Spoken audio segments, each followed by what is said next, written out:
Welcome to the Make Meaning podcast. I'm Lynne Golodner, a writer, entrepreneur, and changemaker, and I've dedicated my life to sharing stories of how people make meaning in their work and find purpose in their lives. This podcast highlights some of the great ideas and activities people do every day to make the world a better place. So much of the meaning we find comes from interacting with great people, developing relationships that are mutually beneficial, and doing work that inspires. I hope you'll be inspired by the people you meet on this podcast. We all need to find a way to make meaning in the mundane. Welcome back to the Make Meaning podcast. I'm Lynne Golodner, and today I'm speaking with Lisa Damour, who writes the monthly Adolescence column for the New York Times. Lisa is senior advisor to the Schubert Center for Child Studies at Case Western Reserve University. She also serves as executive director of Laurel School's Center for Research on Girls. Lisa speaks and consults around the world, mostly on education, child development, and stress and anxiety in girls. She is the author of 2 New York Times bestsellers, Untangled, Guiding Teenage Girls Through the 7 Transitions into Adulthood, and Under Pressure, Confronting the Epidemic of Stress and Anxiety in Girls. Lisa, welcome to the Make Meaning podcast. Thank you so much for having me with you. I'm thrilled to have you here. I don't know if you recall, but I first heard you at the Waldorf conference in Chicago earlier this year. And you provided me, as a parent of 4 teenagers, 2 of which are girls, a lot of tools to reframe the conversations and sort of, I think you really boosted my parenting. So thank you so much for that. You're welcome. So let's start just by understanding a little bit about you and your background. You have such an amazing resume of expertise, and I'd love to hear how you chose your specialty, is focusing on adolescents and girls in particular. Well, I think some of it was on purpose, and I think, as with a lot of things in life, some of it was by accident. So I am someone who has always really liked teenagers, and I think in part because I really liked being a teenager. Mm-hmm. I think you can distribute adults across a spectrum in terms of how they feel about teenagers, and some really love them, and some don't think much about them, and some really, really don't like them. And I always imagine that somewhere in there are their own feelings about their own adolescence, that, adults for whom it was a really hard time may, sort of steer clear of it. Whereas I really loved being a teenager. I had great friends. Mm-hmm. I had a good experience at school. I had a ton of freedom that I was able to handle at that time. And so I think for me, it feels like a really dynamic and fun time of life. Yeah. And also, as a clinician, teenagers are really, really gratifying to take care of because they change very quickly. Mm-hmm. Adults tend not to change very quickly. And I remember one of my clinical colleagues saying, we get too much credit for our work with teenagers. And I think that's true, that you really can see a shift in how a teenager is doing in a very short period of time. And you just don't see that kind of nimbleness at later points in life. So I think it's fun as a clinician. Yeah.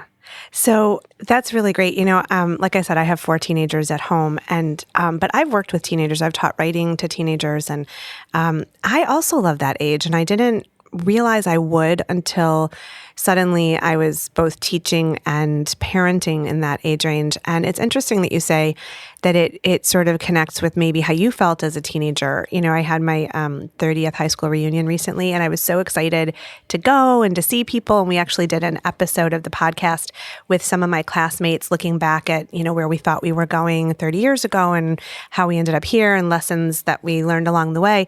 And I think, that's a whole conversation, because there are people who will never go to the reunion because they just want to put that piece of their past behind them forever. And so that's a really interesting perspective, that it ties into how you felt at that point.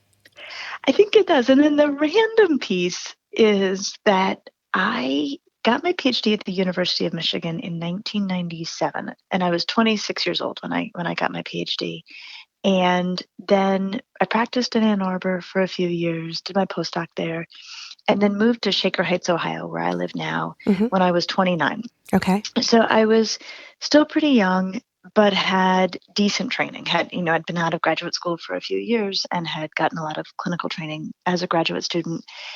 And I'm one of those people who looks a bit younger than I am. And I know how that just sometimes is true, and then sometimes it's really true. When I was in my late 20s, and so I started to get phone calls when I moved to Shaker Heights from mothers Mm. who said, "We hear you're a good clinician, but that you look very young." Like they would just say it on the phone, and they would say, "So I think my daughter will talk to you." Uh-huh. And so that honestly, I think is a major factor in why I ended up caring for teenage girls, is Oh. that parents were looking for someone who, had come recommended as a decently trained clinician, Mm-hmm.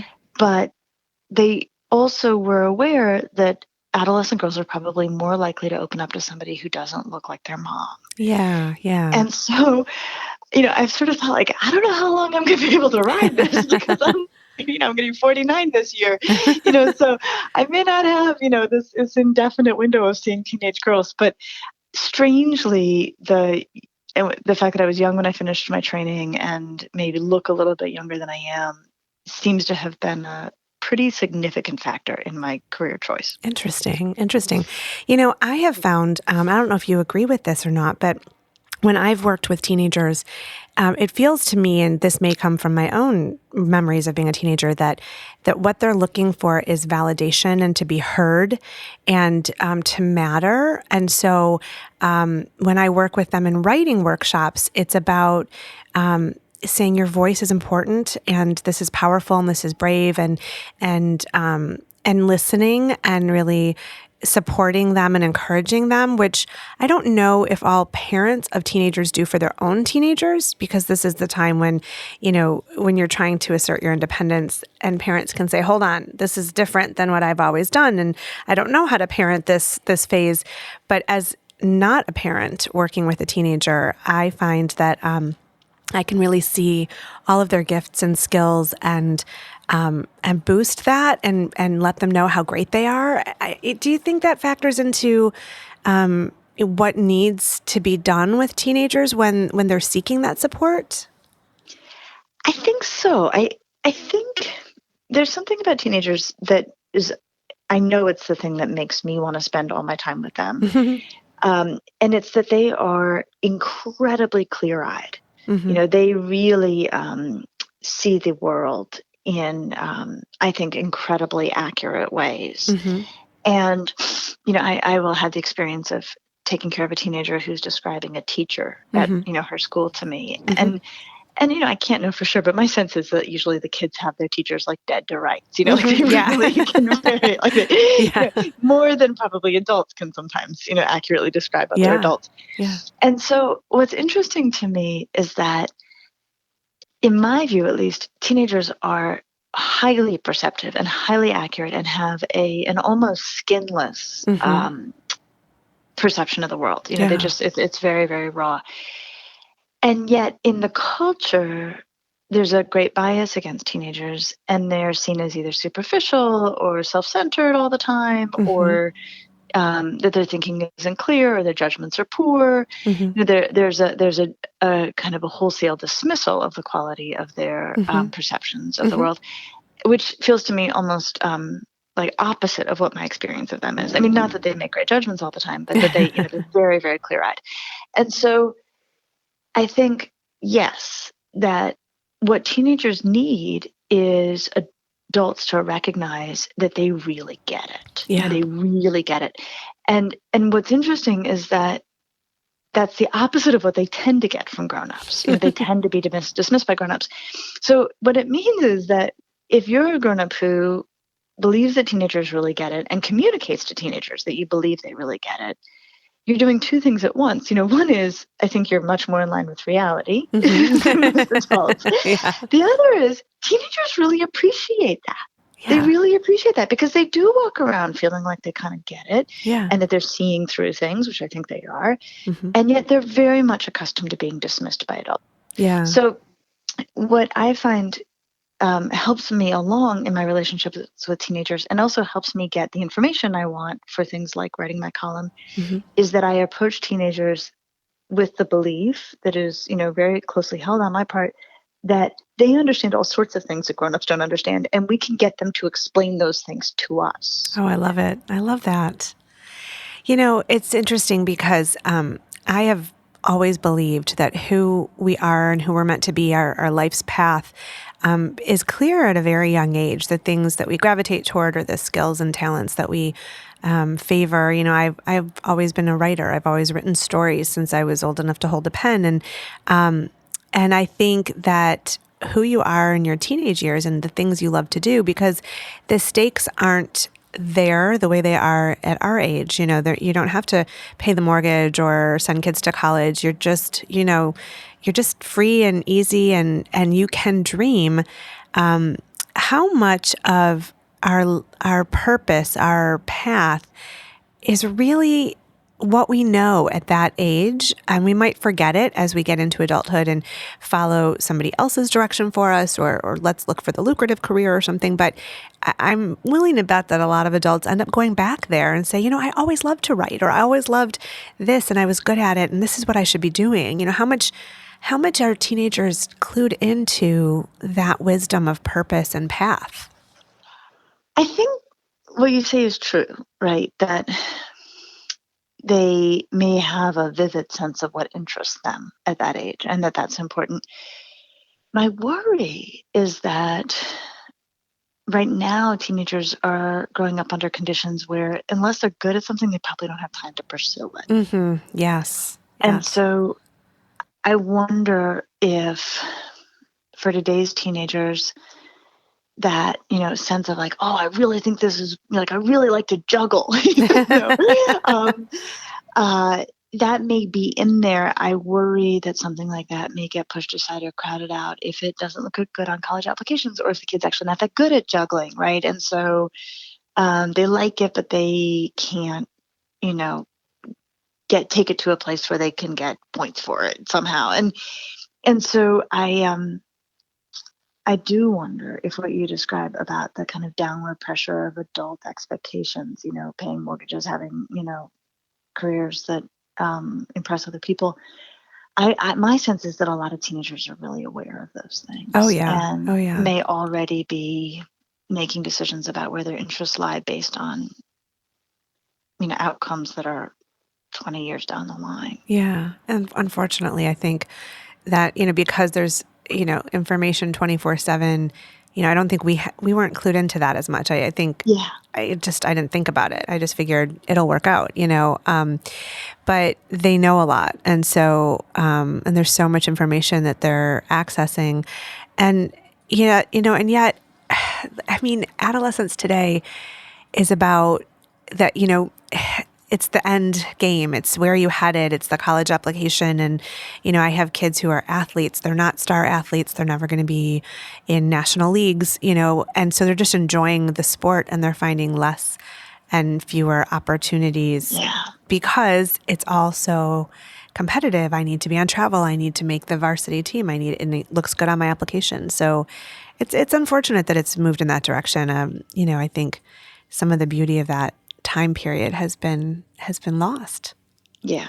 No, I think it's become very outcomes driven. Yeah.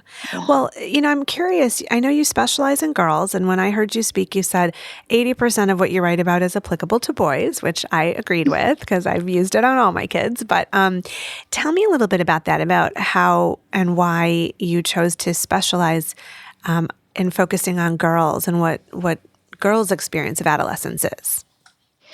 I think, again, it's largely because the patients that were sent to me are girls. That in adolescence, we tend to refer teenage boys to male clinicians. Okay. And, teenage girls, most clinicians are female at this point, certainly in my community, I think in most.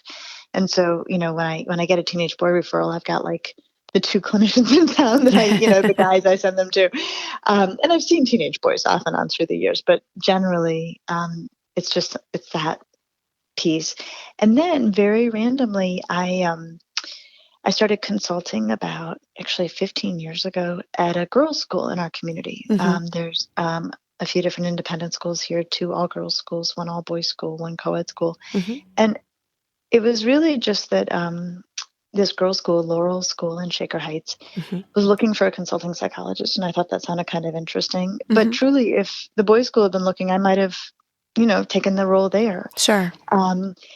but it just, the stars aligned that I ended up at Laurel. And so what ended up being the truth of my day was that I'd spend part of each week at an all-girls school and then come to my private practice where I'd spend the rest of the week taking care of a lot of teenage girls. And so it just became what I always knew I would do child and adolescent work. Sure. That though I'm trained to see adults, and I also do have a few adult patients that I take care of. Child and adolescent work is pretty specialized in communities, and there's actually never enough clinicians to see kids and adolescents. Interesting. And so, and it's work I really, really like. So I always knew I would do that. But the girl piece, I think because I'm a woman and because I ended up, consulting at the girls' school, I think that's sort of how I ended up with a deeper knowledge of girls than boys.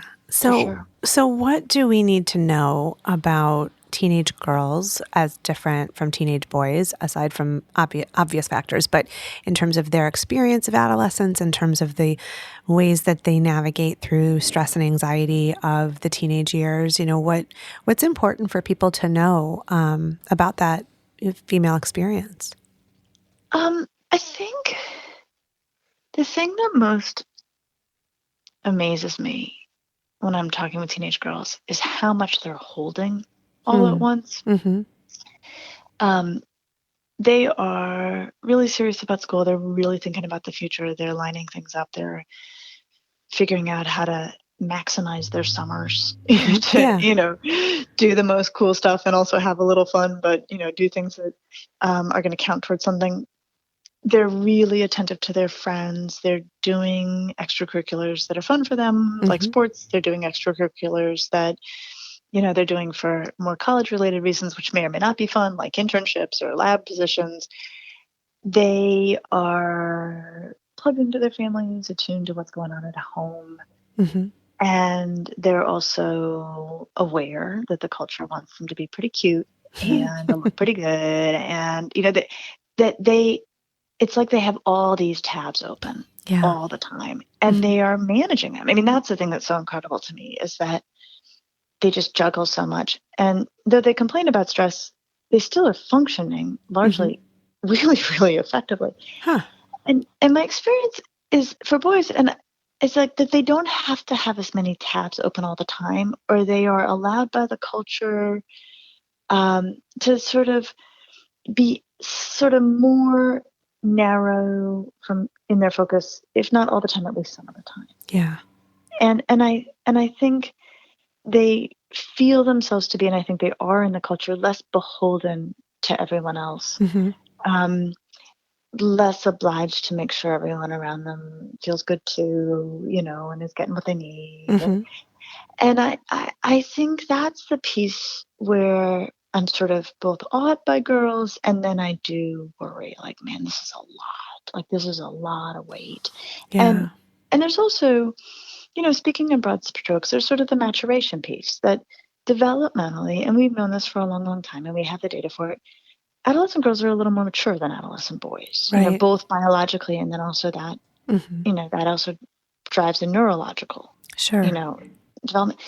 And so I think that part of what's going on is that girls are understanding their maturation, that ninth grade girls really are, as a group, much more tuned into like all that's in front of them and all that's required of them and all that's ahead, and doing what they can to juggle it, because they are developmentally younger. Ninth grade boys aren't always there with them, right? Which can harm boys academically, and we see that. But it also means they're just feeling less, less pulled in 40 directions, I think, in the way girls do. We only have a couple minutes left, but I want to ask you about how the ever-presence of social media is impacting this equation. Because I know, I have 2 daughters, 2 sons, and they have very different approaches to social media. And for girls, I've seen that social media becomes like a stage, sort of a modeling catwalk or something. And I don't know, it's like a chicken and egg question. Is it that society is demanding this from them and they're hyper aware of those characteristics? Or, is there an added pressure or maybe it's nothing and I'm making something out of nothing. I don't know. But I just wonder how social media, plays into all of this. I think we could probably say, right, and we could look at research and find this, that girls are taught by our culture to define themselves a bit more in terms of how they're viewed by others, whereas boys are not required by a culture to feel that way as much, right? That they may be allowed to do more in the way of self-definition. Like, I'm into this, I'm not into this, I want to do this, I don't want to do that. Boys may feel they have more permission to make those decisions. Whereas my sense is that girls, when they're deciding what they should do with their time and where they should put their energies, I think that much more front of mind for girls is a measure of what do others want from me, or what are others expecting from me. And so I think that's going to show up on social media in terms of, that part of how I know who I am is I know who I am by knowing how I'm seen by others. Right. And social media is a venue for that. Yeah, and that's a whole other conversation, which we won't unravel. But I want to pivot a little bit because we're coming to a close for our interview, and our show really focuses on how people make meaning in their work and find purpose in their lives. And I wonder how these concepts, these this imperative to have purpose-driven work speaks to you. Is this something you've thought about? What wisdom might you offer our listeners for how they can discover their meaning or their purpose?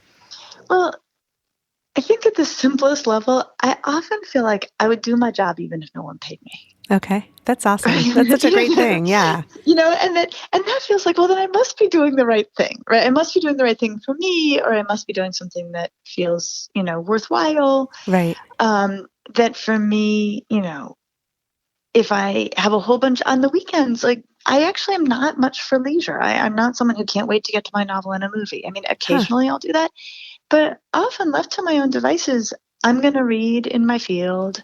I'm going to work on something I'm writing. That, and that, I think that for me, if an adolescent girl said, like, how should I know what to pursue professionally? I think I would say, well, what would you do for free? Because that's a good index, I think, of what we really are drawn to. That's a great way to look at it. I just love that. And how lucky are you that what you're doing for a living, you just love. It's just your place, I do. And the only downside is that it makes it hard for me to limit it. Yeah. It's very hard for me to say no. Really cool projects and possibilities come my way, and they all really interest me. And so I've had to become much more disciplined about prioritizing things. Wow. Well, Lisa Damour, it has been such a pleasure to speak with you. I really am grateful for you giving us the time to talk about your career and your perspective on teenagers and just on meaning and purpose. So thanks for being on the Make Meaning podcast. You're welcome. Thanks so much for having me. Thanks for listening to the Make Meaning podcast with Lynn Golodner. You can find us wherever you listen to your favorite podcasts. I'd love it if you would share our great conversations with your people so we can all add meaning wherever we go and whatever we do.